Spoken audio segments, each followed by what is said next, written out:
Yo, what's going on, guys? Just here to bring you a super quick guide on the new Manastone dungeon. So the first thing I want to mention is the first time you clear up to wave 20, you'll be getting 4.5 million mana. This is really good for new players, really good for anyone who's mana starved. Repeating it, not super insanely worth it. You get a reduced amount of mana if you repeat it. You can do it if you want to. I'm not going to bother because I'd rather just farm runes, but let's go over how the boss works, the best free-to-play team, and then I'll give you some more like pay-to-win options. If you have them, you might as well use them. So let's get. So the boss's skills, Ancient Mimic. First thing to note, this unit is dark, which means minus dark, plus dark, very good artifacts here. Generally, I would say plus dark is all you really need, or just plus damage, because the boss doesn't really do that much damage overall. But the skills are very straightforward and very simple. So the first attack is attacks all enemies. This attack ignores all effects that resist death. So resisting death is things like Garo, things like Triana passive, stuff like that. So don't try to cheese it with those. You can, but it's not absolutely necessary. The second one, and this is probably the most important one, is called Munch Munch. This passive devours one enemy at the start of every 5 waves. So you lose basically one of your teammates until you clear up to 5. It spits that one out and eats a new one. So you're basically always doing this dungeon as a 4-man. Now the last one is Sturdy Chest passive. Now this is really important for how you build your team comp. So mitigates HP proportional to damage it receives. So that means HP scaling damage like Sigmaris and stuff does not actually get affected. You'll still deal the base damage, but you won't get the bonus from HP proportional. Gains immunity against continuous damage, so you can't cheese it with dots. In addition, only receives damage from the enemy's first attack and reduces the next incoming damage to 0. So what this means is if you're using a multi-hitter like Verd, your first hit will deal damage and your second hit will deal 0. So when we go into this boss, there's a super, super strong core that I think is really good for all free-to-play players. The core here is actually these 3 units. So I don't think Shaman is absolutely necessary, but it's good because it's a single hit unit that does a lot of damage, does bonus damage to Dark, and heals your whole team based on damage dealt. Lauren may not seem like the best choice simply because she's a multi-hitter, but in this case, having the attack bar pushback, having the defense break be consistent is actually really, really helpful for this. So I really like Lauren. I actually ran mine on a damage set because I didn't feel like she needed to be support set. When it comes to Shaman, you can really run whatever. I just ran full damage because it's the same one I run for my Calderan team. And the last unit for the core, I think that's really important, is Ergar. So Ergar is really nice for a couple reasons. Their skill 3 gives you attack buff and a vampiric effect, which means everyone on your team heals. So it's very good for basically staying alive without needing like a traditional healer. Ergar also has utility on skill 2. So this is attack break, speed break, beneficial block. This is not absolutely necessary, but it's kind of nice. And then his first skill actually recovers HP for himself. So bringing him as a damage dealer is a little bit safer in that sense. The last reason is that you have attack dungeon leader skill. Now this is slightly better than just running a raw 33 attack from something like, like a Douglas or anything like that. But overall, I think that this is a very, very good unit here, especially if you don't have a lot of options. Now, from here, you can kind of pivot in a couple different ways. My suggestion for most people is going to be to use Crow, because Crow has great single target hit damage on skill 3.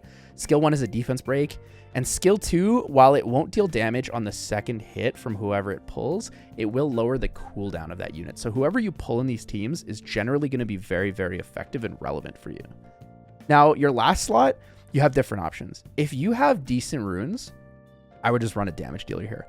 You can run pretty much anything. Dragon Knights, any single target strong hit is really, really good. For me personally, I think the safest choice is actually Verd. Now, Verd does hit multiple times, so you will lose a little bit of damage. But the reason that I think Verd is so good for a lot of players is that Verd still gives you attack bar in this dungeon. So what happens is when your Verd is giving attack bar to your team and you have Lauren to reduce, you basically always have a way to cycle and protect yourself. If the boss steals Verd, you have Lauren for pushback. If the boss steals Lauren, you have Verd for attack bar gain, and you have another defense breaker with your Crow. If Ergar gets stolen, you still get healing from your Shaman, plus your rotating turns. If your Shaman gets stolen, you have Ergar. So in every situation, no matter who gets stolen, your team is still functioning very well as a core. Now, if we're going to look for more pay-to-win options from this, I actually think Perna is quite a bit better than Ergar. You get a higher attack lead, you heal every single turn, and you deal a lot of damage. Now, this is a very, very good effect if you need something that's a little bit tankier as well, because Perna's base stats are very good. High base speed, high base HP, good base attack. You're not really worried about the defense. Perna's just pretty solid for something like this. Now, other options, if you want like super strong single target damage dealers, like I said, you can use Chow, you can use Leica. I think Abellio is also a very good slot for this if you're struggling to stay alive. Abellio will still get his passive, still be able to heal. Both of his hits are single target, and he'll be rotating turns faster than other units if you're cycling between beast form and human form back and forth. So let me show you guys my run. When I ran this, I ran it with...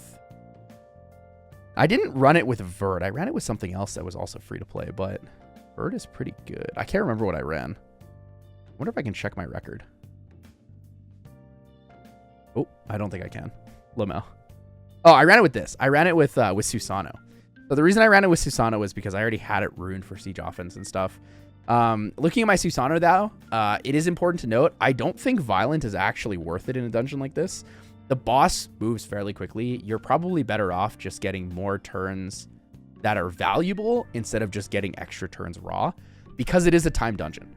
So I'll take you guys into the dungeon. You can take a look at my team. Let me know what you think. If you have any questions about anything involving team compositions, you know, you're missing X, Y, and Z, I would be happy to try and help you with that. I'd be happy to give you, you know, another answer. But most of you guys should have Ergar, Shaman, Lauren, Crow. If you don't have the Shaman, there are going to be a lot of other options. You can also just run units on Vampire. But as you can see, there's a lot of damage output on these teams. I really don't think you need incredible runes. When I was testing this team, I logged into channel 118 and I was just talking with people in chat. They were like, hey, you know, like I'm like fighter 1, fighter 2. My runes aren't that great. What kind of team would you suggest? I said, just try this team. They tried this team with Verd instead of Susano, and most of them got to either stage 19 or 20. So I wholeheartedly believe this team is very solid, very easy to use, and it should give you that 4.5 million mana clear that you're looking for. Yeah, as you can see, the damage is pretty straightforward, pretty simple. He stole my Ergar, so I don't have that. But like the pushback there from the Lauren is pretty nice. I liked Susano a little bit for the skill 2, just because the skill 2 does steal attack bar if you hit it. And it also helps him cycle. He also has an anti-crit passive, which what happens is when you hit him and you don't crit, he gains attack bar. So he has like a self-cycling ability. Susano is a very underrated unit. I've been using it a lot in Siege. I've been trying to use it pretty much anywhere that I can. Overall, I think he's amazing. He's super fun to have. So here's the rotation, no Susano. So this is the no standard damage dealer. You kind of just walk in. Ergar's just going to do whatever. Lauren's going to give you that defense break. Shaman with the big damage because the passive is so good. Passive giving you 50% bonus damage to dark units and taking reduced damage as well, which means you can make him a lot higher damage and lower tankiness. As you can see here, it's pretty effective, right? If you wanted to run another attack buffer that wasn't Ergar, let's say, you know, you didn't get an Ergar, you don't want to use your ancient coins on it. I think that the Wind Barbaric King is probably pretty good for that. Hrezvel gives you attack buff, speed buff, and branding on the enemy. So overall, he should be rotating fairly effectively, giving you a lot more damage. The speed up will help mitigate the fact that your units are slow. But I mean, as you can see, everything I have built here is like around 200 speed. I think my Crow is like plus 30 speed maybe. So wave 15, we got a minute 50 seconds to go. This is looking pretty clean. This is where it starts to get a little bit harder when you get to wave 15. The boss starts to deal a little bit more damage. It speeds up. It's a little bit tougher, but overall, it is really not a difficult boss or mechanic. There it is. You see the damage is like a little bit slower, but it still gets there. The nice thing is that when it's phasing in between, you don't waste time. So they actually did give us a somewhat nice mechanic in that regard. Go. Wave 18, here's the damage. So there you can see the damage. He hit 10k on, you know, the highest one there. But overall, I mean, you know, here comes the Vampiric effect again. We're going to push the attack bar back. I'm going to steal my HP back because of Vampiric effect. Get a little bit more damage in there. Like, this team is super safe. Ergar, like, when you really look at it, the multi-hit on skill 2, like, having that attack break can be really helpful because it helps you get back to max HP faster. All right. Under the circumstance where you find your team is dying, like right here, my Lauren dies, my Susano dies, it may be worth it for you to just go a little bit tankier and not greed damage like I did. As all of my units have no HP, no defense. It's just all damage. So wave 20, I get 20,000 mana for re-clearing it. That is actually not worth it at all. So if I get to wave 20 re-clear, it would be almost always better to spend 1 less energy, go to a B12, farm a rune, and sell the rune for like 20 to 40k-ish. But yeah, I will go over my stats one more time just so you guys can see. They're pretty straightforward. I think probably going a little bit more HP and defense is probably better than what I have. So this is on Swift, speed, crit damage, attack.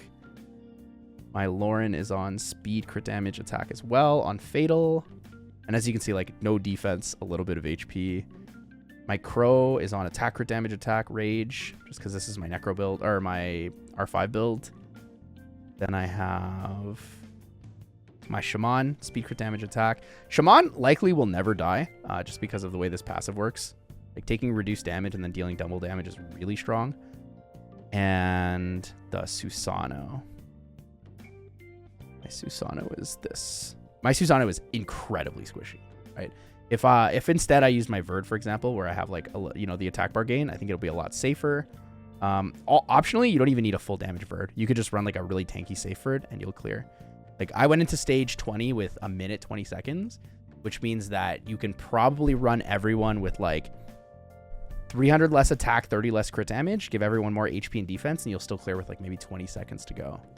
So hopefully this guide helped you. I know I did not clear 20 on mine because my team is super greedy and I only cared about the one-time clear. But again, if you guys have any questions, let me know in the comments below. I'd be happy to answer them. Cheers.